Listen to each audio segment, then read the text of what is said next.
Yan. Yan ang maganda kasi nakakaano. Maganda. Isang minuto. Yung dun sa maliit kanina, paakyat yun ng bundok. Ito, hindi ka masyadong pagod. Oh, hello guys, welcome to exercise time. Oh. Exercise is life, sabi niya sa mga oldies na kagaya namin, kailangan mag-exercise. Huwag kang ano.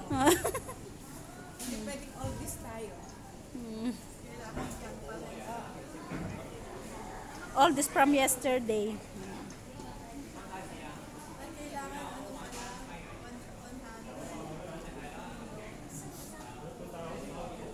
Ayoko na kung may 1 minuto na yan. Wala pa.